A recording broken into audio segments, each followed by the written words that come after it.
تو ابا باپ جو ہے نا, جو عزت دار باپ ہوتا ہے, بیٹیاں جب جوان ہو جاتی ہیں تو اس کو سب سے پہلے فکر اپنی بیٹی کے گھر بسانے کی ہوتی ہے, ڈاکٹر یا انجینئر بنانے کی نہیں ہوتی.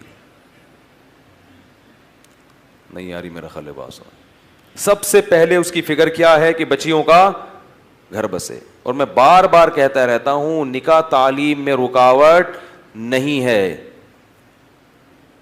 ڈاکٹر بنانا ہے, شادی کر کے اپنی بیوی کو خود ہی بنا دو. باپ کی ذمہ داری نہیں ہے کہ بچی کو انجینئر یا ڈاکٹر بنائے یا پی ایچ ڈی کروائے, کیونکہ باپ کا اس بیٹی سے براہ راست مفاد نہیں ہے. ڈاکٹر بنے گی, فائدہ سسرال اٹھائے گا. کیوں باپوں پہ اتنی ذمہ داریاں ڈالتے ہو, کیوں عذاب کیوں بنا رہے ہو بیٹی کی پیدائش کو؟ ہم روزے اس لیے رکھتے ہیں کہ اللہ نے حکم دیا, تو اللہ ہی نے یہ بھی حکم دیا ہے کہ باپ پر بیٹی کی ذمہ داری صرف بلوغت تک ہے. بلوغت کے بعد کس کی ذمہ داری ہے؟ سسرال کی ہے. کیونکہ بیٹی کا سارا مفاد سسرال سے وابستہ ہوتا ہے, اور سسرال کا سارا مفاد اس بیٹی سے وابستہ ہوتا ہے. کیسے کیسے بے شرم لوگ دنیا میں پائے جاتے ہیں. باپ شادی نہیں کر رہا, بیٹی رشتہ آ رہا ہے, وہ نکاح نہیں کر رہا. کیوں؟ اس لیے نہیں کر رہا کہ بچی ابھی میڈیکل کالج میں پڑھ رہی ہے. تو میں نے کہا کہ میڈیکل کالج میں پڑھنے کی فیسیں آپ بھر رہے ہو, بچی کو رخصت کر دو, سسرال کے ذمہ ڈال دو کہ ہماری بچی کے MBBS کے 2 سال رہ گئے, کیونکہ فائدہ تم ہی کو ہوگا, یہ 2 سال تم کراؤ گے, ہم نہیں کرائیں گے. سسرال اتنا بے غیرت اور بے شرم ہوتا ہے, ابھی گالیاں دینے پر میرا دل چاہ رہا ہے, خادم حسین کو بلاؤں گا میں اسپیشل اس کام کے لیے. اتنے بے شرم ہے نا یہ داماد آج کا, اس زمانے کا, جو داماد اور بے غیرت میں کوئی فرق نہیں ہوتا. سارے بے شرم بے غیرت پتہ نہیں ہمارے ملک میں کیوں پیدا ہو گئے ہیں. شرم نہیں آتی کہ تم کسی کی باپ پر ذمہ داری ڈال رہے ہو کہ تمہاری بیوی کو وہ پڑھائے, فائدہ تم اٹھاؤ گے, تو تم خرچ کرنے کے لیے کیوں آمادہ نہیں ہوتے؟ تم بولو رخصت کرو, ہم اس کو باقی تو 2 سال MBBS کے وہ میں مکمل کراؤں گا, میری بیوی ہے. لیکن نہ ساس اس کے لیے تیار ہوگی اور نہ سسر. تو اس کا عذاب یہ آتا ہے کہ جب دوسرے کی ذمہ داری اٹھانے کے لیے تیار نہیں, تو اللہ تمہاری اولاد کو عذاب بنا دیتا ہے تمہارے لیے کہ بھگتو.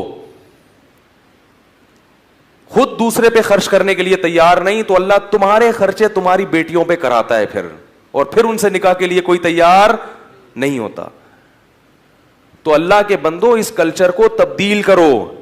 دیکھو صحیح ہے, بخاری کی حدیث ہے, رسول اللہ صلی اللہ علیہ وسلم نے صحابی کا نکاح کرایا صحابیہ سے. کس بات پر؟ کہ تمہیں جتنا قرآن یاد ہے تم اس کو بھی سکھا دینا. ان صحابیہ نہیں تھوڑی کہا ایکچولی ابھی تو میں حفظ کر لوں گی, حافظہ عالم بن سکتی ہوں, شادی کے بعد تو اتنے مسائل ہیں, کہاں پڑھا جاتا ہے, کہاں, وہ تو بھائی پہلے ہی پڑھ لو. نہ بھائی, یہ پڑھا دیں گے تمہیں, کچھ بھی نہیں ہوتا, اتنا مسلط نہیں کرنا چاہیے, سب کچھ ہو جاتا ہے نکاح کے بعد بھی. میں نے جو تعلیم حقیقت میں حاصل کی ہے نا, پڑھائی, وہ شادی کے بعد کی ہے. شادی سے پہلے تو ہم بھی, وہ ایک گٹر کا ڈھکن تھا ہمارے محلے میں, وہاں جا کے بیٹھ جاتے تھے, سارے ہمارے چھڑے چھاٹ اپنے غم آ کے شیئر کرتے تھے وہاں بیٹھ کے. صحیح ہے, کچھ بھی نہیں ہوتا, 10 بچے ہوں 12 بچے ہوں, کچھ بھی نہیں. ان چیزوں کو ہم نے مسلط کر لیا ہے. بالکل ویسے ہی لائف ہوتی ہے, اور اچھی لائف ہو جاتی ہے, سارے اور اچھی ایکٹیویٹیز ہوتی ہیں اس کی. اور اگر اپنے آپ کو ان ذمہ داریوں سے دور بھگاؤ گے تو اللہ آپ کو غلط چیزوں میں ڈال دے گا. تو اس لیے دوسروں کی بیٹیوں سے شادی کرو اور پھر اپنے خرچے پہ ان کو PhD کراؤ. نہیں آ رہی میرا خیال ہے بات سمجھ میں؟ کیا کرو اپنے خرچے پہ؟ یہ نہیں کہا کرو ہمیں ڈاکٹر چاہیے, نہ ہم ایسے بے شرم نہیں ہیں کہ کسی کے باپ کی کمائی ہم کھائیں, ہم ڈاکٹر بنائیں گے. بہت مشکل ہے یار. ابھی میں شکر کرے میں بھی تھوڑا سا اپنے آپ پر میں نے قابو کیا ہے, ورنہ یہ ٹاپک جب آتا ہے نا تو جو لوگوں کے حالات نظر آ رہے ہیں, ایک چیز اللہ سے مانگنی چاہیے, اے اللہ بے غیرت بننے سے پہلے ہمیں دنیا سے اٹھا لے. غیرت نہیں ہے, خدا کی قسم دلائل کی انبار لگا دو, باتیں سمجھ میں نہیں آئیں گی. اگر غیرت نہیں ہے نا تو جو مرضی کر لو. پھر وہ ایک انگریز عورت آئی تھی نا ہمارے یہاں, میں نے بتایا تھا فرانس سے, مثال تو بےہودہ ہے لیکن وہ بار بار اس کہہ رہی تھی اسلام میں یہ یعنی بدفعلی مردوں سے حرام کیوں ہے, یعنی اگر کوئی عورت سے نکاح کرنا چاہتی ہے, مرد سے شادی کرنا ہے تو حرام کیوں ہے. اس کو میں نے سمجھایا, درس طریقے سے سمجھایا, اس کے سمجھ میں نہیں آیا. پھر مجھے خیال اس کو میں بتاؤں, غیرت جب ختم ہو جائے نا تو پھر چیزیں سمجھ میں بولو بھائی نہیں آتی. یہ گندا عمل ہے.